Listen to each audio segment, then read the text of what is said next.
Por que o Brasil continua insistindo no modelo que não funcionou em lugar nenhum do mundo? O vídeo que a gente vai compartilhar com vocês agora é um trecho exclusivo da nossa plataforma de assinatura do Brasil Paralelo, que é uma entrevista do Diego Casagrande, um jornalista com larga experiência no jornalismo brasileiro, onde em poucos minutos ele vai explicar como que esse sistema surgiu, quais foram as diferentes dinâmicas desse sistema ao redor do mundo e, principalmente, quem são os culpados até hoje, quem continua corroborando para que esse sistema aconteça. Eu recomendo muito que você assista esse vídeo até o final. Se você gostar desse vídeo, curta esse vídeo, compartilhe com as pessoas que você gosta e, principalmente, se inscreva no canal. É muito importante você se inscrever nesse canal para que as pessoas também tenham acesso, para que você receba os próximos vídeos que a gente compartilhar com vocês. Fiquem agora com esse vídeo e até breve. Eu acho que nós estamos vivendo uma disruptura completa. O sistema político brasileiro está sendo implodido porque ele é um sistema político mau, antigo, arcaico, concentrador de poder, que não respeita o indivíduo, que não respeita as liberdades. Por isso ele está sendo implodido, naturalmente. Na União Soviética, levou 70 anos para cair aquela podridão chamada socialismo, comunismo na União Soviética. 70 anos, caiu de podre no início dos anos 90, de podre. Eu lembro que eu já, muito empolgado com leituras políticas, econômicas, eu vi com certa estupefação aquilo, porque as informações que chegavam para nós, era uma época, aquele final dos anos 80 início dos 90, era de que, bem, eles abriram mão da liberdade, mas eles têm acesso a tudo. E quando a União Soviética caiu de podre, não teve uma invasão, não teve tsunami, não teve terremoto, caiu de podre porque o socialismo é podre, porque o socialismo é ruim, porque o socialismo, ele captura as consciências, e aquelas que ele não consegue capturar, ele esmaga, ele mata. Quando houve o colapso da União Soviética, eu comecei a racionalizar, a pensar. Eu vinha de uma vertente de esquerda, graças a Deus nunca fui petista, porque infelizmente eu vejo que tem pessoas que entraram no petismo e nunca mais foram pessoas normais. Acontece alguma coisa a nível cerebral e sei lá eu o que acontece com o cara, quer dizer, muitos conseguem sair, outros conseguem sair sequelados e outros nunca mais conseguem se livrar desse negócio, que é um negócio emburrecedor. Mas quando começou a acontecer aquilo na União Soviética, começaram a chegar as informações para nós. Quer dizer, o Estado controlador, o Estado que chegou ao ponto de ser o empregador, empregou todo mundo era funcionário público. O cara levava 10 anos para comprar um carro na União Soviética, se ele tivesse dinheiro. Apenas algumas castas tinham muito acesso aos bens de consumo e a grande massa, não tinha acesso a nada. O cara levava 10 anos juntando dinheiro. Se daqui a pouco um vizinho delatasse que você, porventura, estaria conspirando contra o regime, o sujeito sumia da noite para o dia e as crianças eram levadas para um orfanato. Essas coisas já tinham sido contadas na literatura. Por exemplo, o Solzhenitsyn escreveu o Arquipélago Gulag, que de certa forma mostrou as entranhas desse regime tirano que é o socialismo, o comunismo. Mas com a queda da União Soviética ficou claro para mim que esse sistema, ele não se sustenta. Ele não é um sistema que tem legitimidade, ele não é um sistema bom. Ele é, na verdade, um sistema opressor. O socialismo, o comunismo é um sistema arcaico, violento, assassino, e que, sobretudo, impede as pessoas de exercerem um direito fundamental, que é a liberdade. Os dois direitos principais do indivíduo, do ser humano, é a vida e a liberdade. O socialismo, o comunismo suprime isso. Pois bem, no Brasil há décadas a tentativa de implantação desse sistema. Lógico, com uma outra cara, com uma outra roupagem. Quem lê um pouco sobre Gramsci, Antônio Gramsci, vê que ele era um cara ao mesmo tempo brilhante, mas um cínico,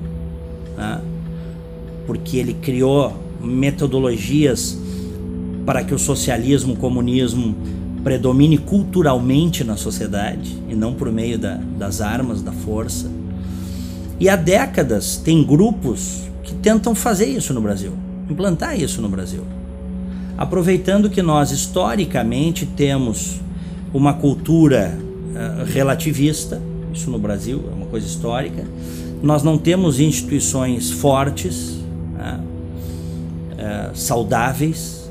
Então, quer dizer, o caldo de cultura, quer dizer, é o caldo, né, perfeito para o surgimento de ideologias totalitárias. E elas vêm vindo. E elas chegaram lá, essa ideologia totalitária chegou no Brasil em 2002 com a eleição do Lula.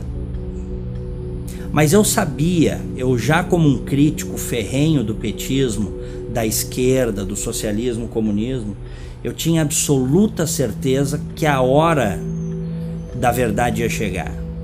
Ela tinha que chegar. Né?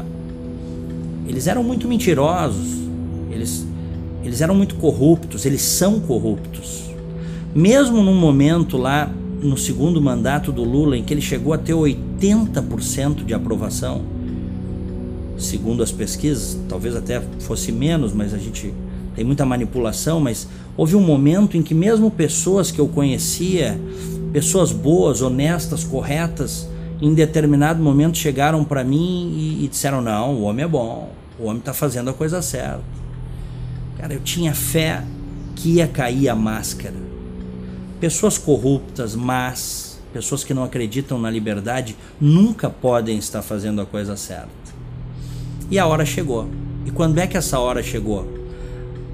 E por isso que nós estamos vivendo a implosão do sistema político brasileiro que nós conhecemos, da chamada Nova República, a partir dos anos 80, um sistema multipartidário. Chegou com a Lava Jato. A Lava Jato, a Operação Lava Jato, é o grande fator de desequilíbrio deste jogo. Operação Lava Jato. Porque a Lava Jato, a partir de um juiz lá, de uma vara federal de Curitiba, junto com um grupo de procuradores federais, homens honrados, honestos, engajados junto com policiais militares, policiais federais, eles começaram a investigar um lance pequeno de lavagem de dinheiro e pegaram o cordão do roubo da Petrobras. E aí nós descobrimos que aqueles socialistas, né, que tinham chegado lá vendendo a imagem de que estavam lá para fazer o bem do povo, na verdade era uma cambada de bandidos, assaltantes, né, bandidos de colarinho branco. A Lava Jato tem este papel fundamental de causar a implosão do sistema político que nós conhecemos. 2013, quando o povo começou a ir às ruas, incitado num primeiro momento pela esquerda ligada ao PSOL, isso aqui é curioso, aquilo foi um início, quer dizer, estes movimentos de esquerda, de extrema esquerda, barulhentos, agressivos, eles tiveram um papel lá no início, quando eles iam para as ruas lutar por passagem de graça, né? Porque essa foi a ideia inicial lá em 2013, né? Lutar pelo transporte público e gratuito, mas fugiu o controle. As pessoas começaram a ir para as ruas com os cartazes, com as mais variadas demandas possíveis e imagináveis. Mas em essência, ao contrário do que muitos opinadores de esquerda disseram na época, o povo está indo para a rua para pedir mais Estado. Mentira. O povo foi às ruas, foi um início, para pedir Estado, não é mais Estado. Hoje a gente não tem polícia, hoje a gente não tem saúde, hoje a gente não tem educação decentes, mas o Estado é gigante. Esse Estado que está aí não nos interessa. Não é esse Estado que a gente quer um Estado que preste o básico de serviços públicos com a carga tributária gigantesca que pagamos. E a partir dali também entram as redes sociais, tem um papel fundamental, as pessoas começam a se dar conta de que elas não estão sozinhas. Muitas vezes o cara estava numa repartição, num escritório, quietinho ali, louco para criticar o governo, mas ele não sabia se ele podia. Daqui a pouco ele vê no Facebook que o cara que trabalha com ele, com quem ele nunca tinha trocado ideia, esse cara faz uma crítica, aí ele se sente, né, cacifado para criticar. E aí é isso que a gente está vendo, né? Essa disruptura.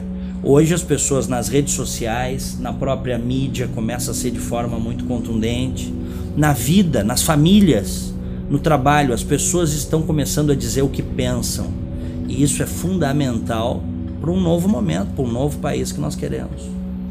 No futuro, quando os historiadores, daqui a muitas décadas, escreverem o que aconteceu, o que se passou durante o período Lula-Dilma e essa disruptura que nós estamos vivendo agora, vai ter que ter um capítulo dedicado à mídia e à imprensa. A mídia, a imprensa, eu não digo de forma generalizada, porque você sempre tem exceções, você sempre tem bons veículos e bons profissionais comprometidos com a verdade.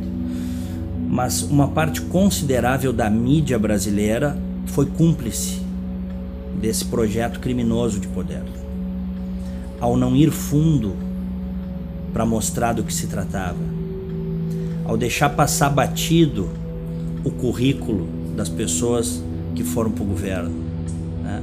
Ao não dar voz a opiniões divergentes, sobretudo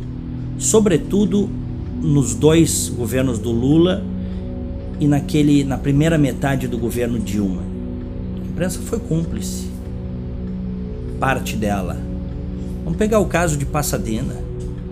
Ora, se não era para a imprensa ter ido fundo quando surgiu o escândalo da refinaria de Pasadena, uma refinaria que custava 43 milhões de dólares, foi adquirida pela Petrobras, com a senhora Dilma Rousseff de presidente do conselho da Petrobras, por quase $1 bilhão no exterior. Notas de jornal, pequenas reportagens, notas de rodapé e um silêncio cúmplice, né?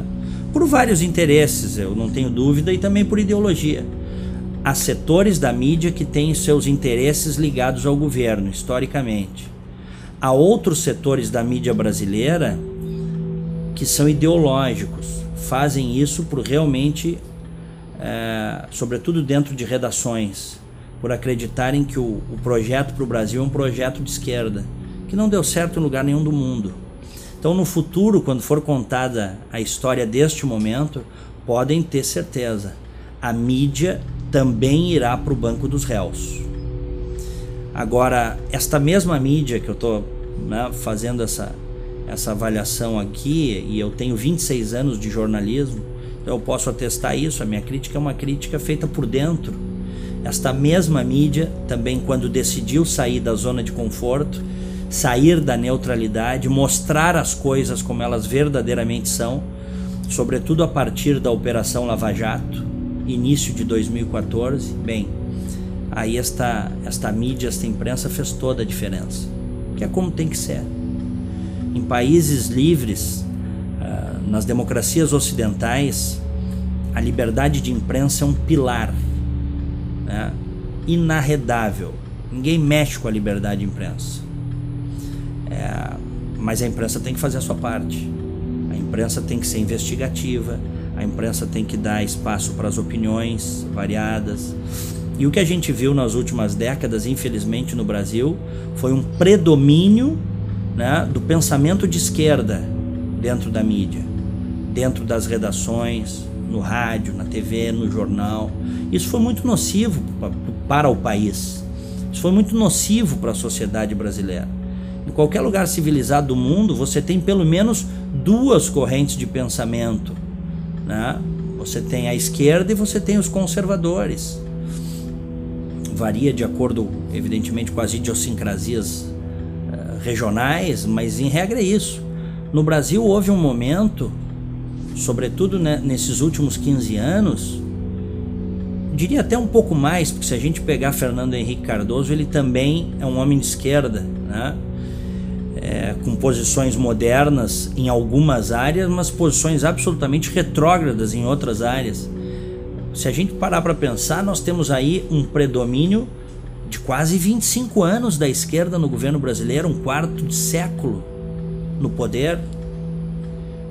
Nós temos a doutrinação em sala de aula que gerou militantes nas faculdades de jornalismo, nas faculdades de ciências humanas, e depois estes militantes políticos, esse pessoal de esquerda, acabou indo para as redações, acabou indo para ONGs, voltou a dar aula em universidades, fazendo a cabeça da juventude.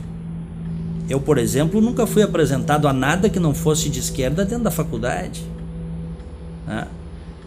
Eu fui descobrir que havia, por exemplo, um Edmund Burke, um Olavo de Carvalho, um Luiz Felipe Pondé, que é um fenômeno mais recente, um sujeito interessantíssimo, e outros tantos, fora da faculdade.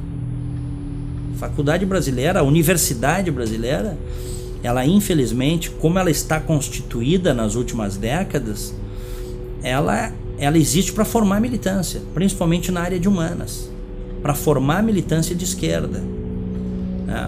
A universidade brasileira, ela está na linha do não pensar. É proibido a contraposição de ideias.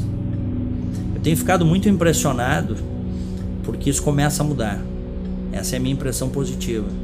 Hoje nós já temos grupos de pensamento liberal dentro das universidades brasileiras que estão dispostos, apesar de todos os esforços dos professores e das próprias reitorias, estão dispostos a mudar esse jogo, a contar uma outra história, né? A dizer que, enfim, se você teve um Marx, você teve um Mises. Se você teve um Lenin, você teve um Churchill, né? Se você tem um Rousseau, se você teve um Rousseau, se houve um Rousseau, houve também um Edmund Burke. Essa é a disruptura que nós estamos vivendo, mas infelizmente eu vejo ainda como problemática a academia brasileira. As universidades brasileiras, elas são excludentes e elas, sobretudo na área de humanas, elas cerceiam o livre pensar. Isso é muito ruim para o país. Isso é péssimo para o país. Gostou desse trecho?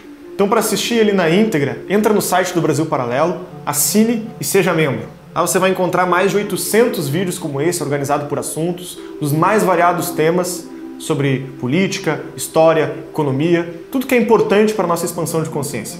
Se você gostou desse vídeo, mais uma vez se inscreva nesse canal e até breve.